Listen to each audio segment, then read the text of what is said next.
전면에 보시는 그림은 오늘 본문 말씀을 상기하면서 군대기 화가가 그린 내용입니다. 모두 세 가지 시험 주제들이 나와 있는데요. 주처에 묵상하실 내용들이시고요. 하나님의 아들로 세상에 오신 예수님은 편안하게 삶을 사셨을 것 같지만은 전혀 그렇지 않았습니다. 말년이 들수록 시험 덩어리였습니다. 하지만 그 시험에 굴하지 아니하시고 yes, no 이거를 분명하게 하셨습니다. 그래서 결론부터 미리 말씀을 드리면은 우리가 승리할 수 있는 길은 무엇이냐? yes, no 분명하게 하는 겁니다. 교회 안에서도 회색지대가 많기 때문에 물에 물 탄 듯 하는 일들이 진행됩니다. 하지만 yes, no를 분명하게 하면은요, 우리의 입장이 무엇인지 심지어는 믿지 않는 사람들까지도 확연하게 알게 되고 교회에 올 건지 말 건지, 교회에 왔다면 믿을 건지 말 건지, 믿었다면 순종할 건지 말 건지, 순종했다면 천국 갈 건지 말 건지 라고 하는 부분들을 분명하게 하시게 됩니다. 그런 부분들에 우리 신앙의 도움을 받는 그런 설교 시간이 되었으면 좋겠습니다. 첫 번째 시험은 세금에 대해서였습니다. 세금에 대해서는 하나님을 우선하고 하나님께서 세우신 그 권위를 순종하라 하는 것이 교회의 가르침입니다. 하나님께 순종하는 대표적인 사람들, 바리새인들이죠. 율법을 금과 억조처럼 지키면서 하나님께 최선을 다해서 순종을 하십니다. 더구나 오늘 16절에 보시면은요, 바리새인들의 제자들이다라고 표현되는 데가 신약에서 한 번 나오는데 바로 오늘 본문에 나와요. 요한의 제자들이다, 예수님 제자들이다는 많이 나옵니다. 그런데 이들의 제자들이 처음 그리고 끝으로 여기 한 번 나옵니다. 그럴 정도로 하나님께 순종을 잘했다는 것입니다. 문제는 이분들이 팀을 이룬 분들이에요. 누구하고 팀을 이뤘습니까? 16절에 보시면 자기 제자들을 헤롯 당원들과 함께 예수님께 보냈습니다. 헤롯 당원들은 좋게 얘기하자면 하나님께서 세우신 권위에 순종하는 사람들이에요. 그런데 사실은 그 권위에 빌붙어서 백성들의 피를 빨아먹고 있는 사람들입니다. 하나님께 순종하는 사람들이 긍정적으로 생각해도 하나님 세우신 세상 권위에 순종하는 부분들에 대해서는 다시 한번 거듭거듭 이들과 연합할까 말까 하는 부분들을 고민해야 될 텐데, 아예 거기에 고착해서 탈착시켜가지고 백성들을 착취하고 있는 사람들하고 한 팀이 돼가지고 이 갈릴리에 나사렛 출신, 목수 출신 선지자를 어떻게 쓰든지 걸고 넘어지려고 왔다 하는 것. 이야, 참 이상한 조합이다. 이렇게 생각하지 않을 수가 없습니다. 거기에 더해서 실제적으로 생사여탈권은 누가 쥐고 있느냐? 로마 정부가 쥐고 있습니다. 아무리 하나님께 순종한다 한들 사람을 죽일 권한이 없어요. 아무리 하나님 세우신 권위에 순복한다 한들 저들은 손끝, 털끝 하나 예수님께 댈 수가 없습니다. 살리고 죽이는 것은 오직 이방인 로마 정부의 권력이었습니다. 이 조합이 진리를 구도하는 것이 아닌 악한 질문을 양산을 합니다. 17절에 보시면 이렇게 질문합니다. 당신의 생각에는 어떠한지 우리에게 이르소서. 가이사에게 세금을 바치는 것이 옳으니까 옳지 아니하니까. 가이사에게 바칠까요? 하나님께 바칠까요? 그 질문이 아니에요. 가이사에게 세금을 바치는 게 옳습니까? 아닙니까? 그 질문을 하고 있습니다. 만약에 이 질문에 대해서 예수님께서 바쳐야지 그러시면은 졸지의 배신자가 됩니다. 예수님을 따라서 호산나 찬송하면서 예수님 말씀을 즐거워하고 예수님을 따라다니길 좋아하던 심지어는 그 어린아이들 야, 너희들 더 이상 배울 게 없다. 어떻게 사람이 어떻게 이렇게 말과 행동이 다르냐 하면서 당장 예수님을 떠나갈 것입니다. 왜냐하면 자신들을 수탈하고 있는 로마의 황제가 그려진 그 동전을 조금 이따 보실 텐데요. 그것을 가지고 가이사에게 세금을 바치라. 아니, 좀 바쳐도 적당하게 해야지. 라고 하는 그 백성들의 응어리진 마음에 찬물을 껴안게 될 것이기 때문입니다. 만약에 아니요 하면은 여기 탈세자가 있다. 라고 하면서 당장 조세 문제를 걸고 반역자로 몰 것입니다. 아마 이 질문을 개발하면서 자신들도 모르게 무릎을 쳤을지도 몰라요. 이야, 기가 막힌데 이거. 이거는 빠져나갈 수가 없어요. 이런 걸 가리켜서 노 위닝 게임이라고 합니다. 이래도 안 되고 저래도 안 되고, 이렇게 하면 이게 걸리고 저렇게 하면 저게 걸리고. 근데 여기에 대해서 예수님께서 위닝 게임으로 바꿔나가시는 부분들이 오늘 성경 우리가 함께 교독한 내용이 되겠습니다. 그 전에 잠깐 동전 그림을 좀 보시죠.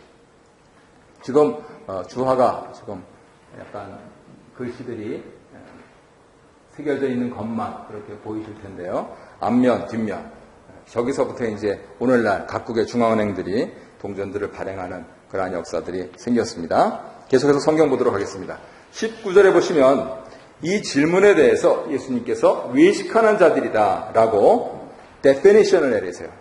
그러니까 움찔했겠죠. 이제는 빠져나갈 구멍이 없는 그러한 질문을 했는데 거기에 대해서 예수님께서 푹 찌르시는 겁니다. 외식하는 자들이요. 그러니까 사람이니까 순간적으로 할 수가 있는 것입니다. 그리고 19절에 하신 말씀이 뭐냐면 세금 낼 돈을 내게 보이라 그렇게 하셨습니다. 그랬더니 데나리온 하나, 그림에서 보셨던 그것을 가져왔다는 것입니다. 누가 가져왔을까요? 제자? 바리새인? 아니요.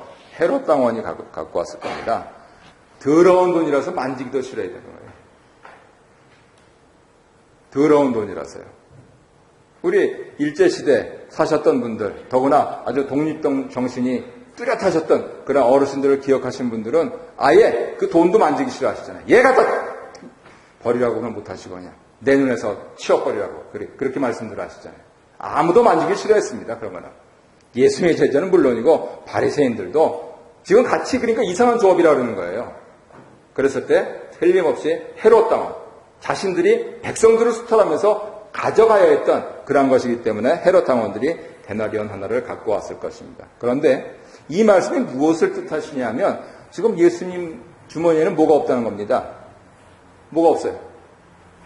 데나리온 하나도 없다는 거예요. 그게 무슨 소리입니까? 예수님은 절대 배신자가 아니시다라고 하는 겁니다. 다시요.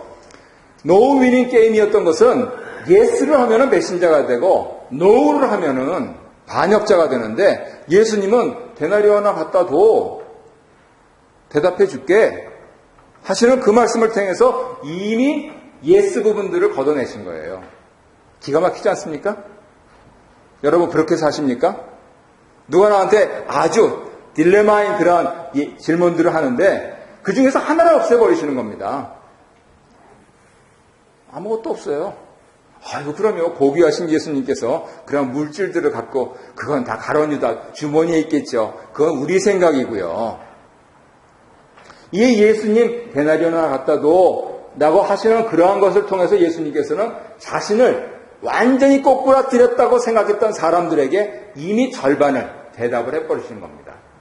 무슨 예수는 예수냐. 그렇게 몸으로 몸짓 언어를 하시고 있는 것이죠. 그랬을 때 헤롯 당원이 가지고 왔던 그 동전을 예수님께서 가리켜서 하신 말씀이 바로 오늘의 명답인데 거기에 잠깐 부연 설명을 해야 되겠습니다. 당시 세상은 가이사만이 은과 금을 통제하면서 주조할 수 있었던 그러한 세상이에요.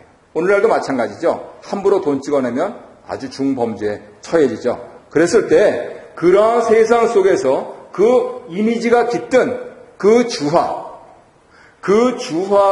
새겨진 돈을 가져온 헤롯 당원의 그 행위만으로도 이 사람들이 배신자다 라고 하는 그러한 메시지를 주신 것이고, 아니 내가 가지고 이미 내 주머니에서 꿀렁꿀렁 하면서 갖고 왔는데 아니 돈을 갖고 있으면 세금 내는 건 당연하지 않느냐.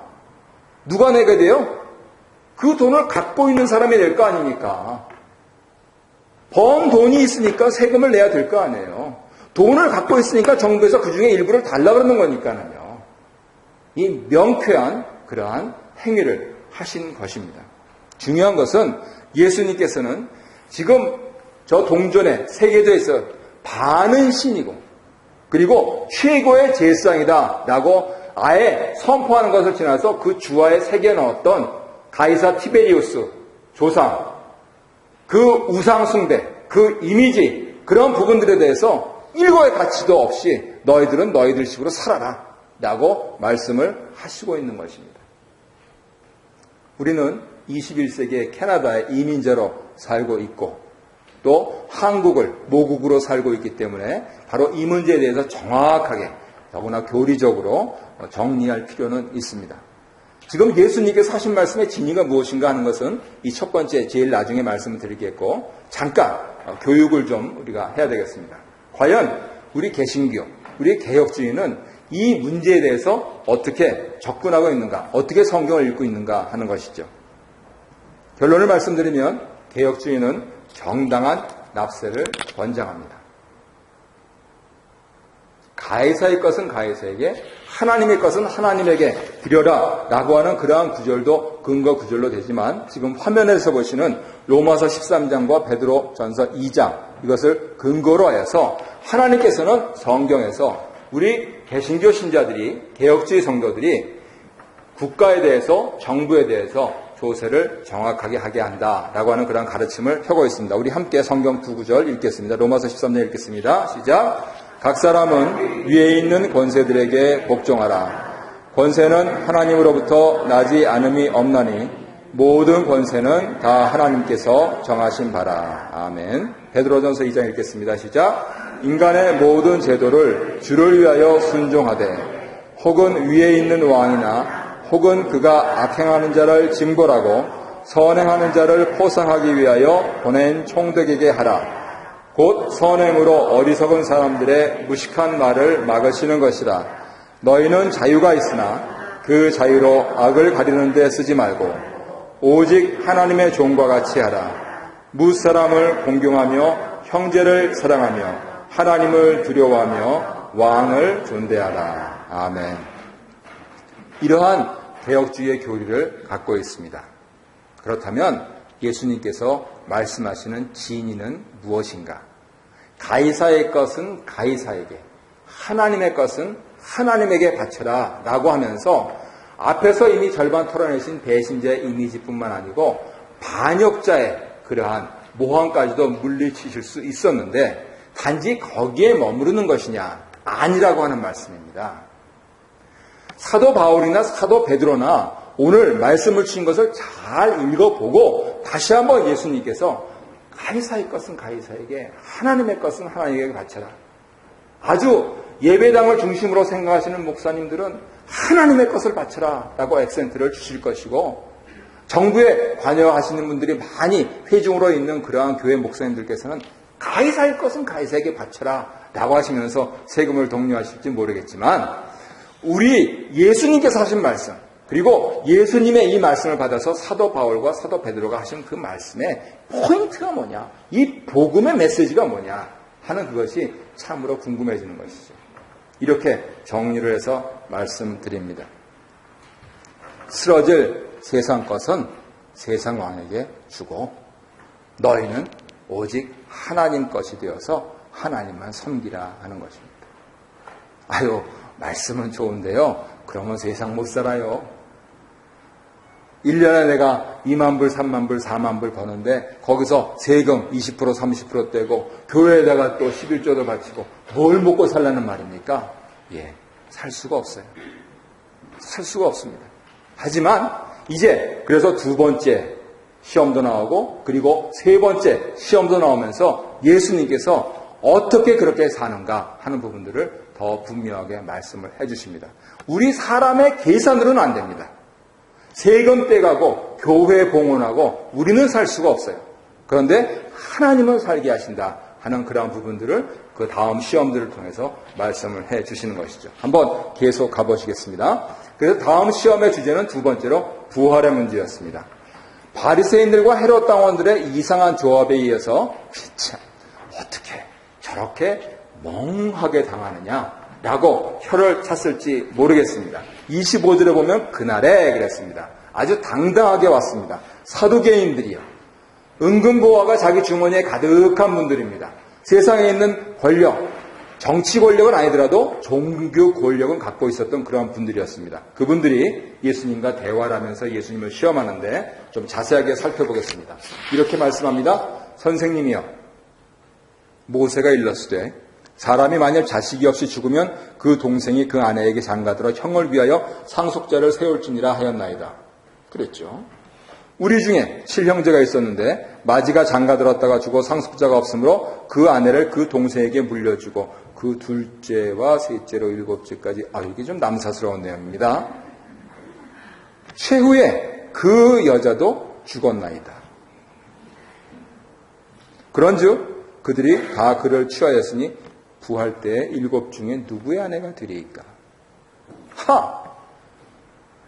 성경, 우리가 갖고 있는 성경은 아닌데 지금 이 당시 바리새인들과 사두개인들이 읽었을 성경에는 있습니다. 토비서라고 있는데요. 3장 7절부터 10절 사이에 세라라고 하는 여인의 이야기로 나와 있습니다.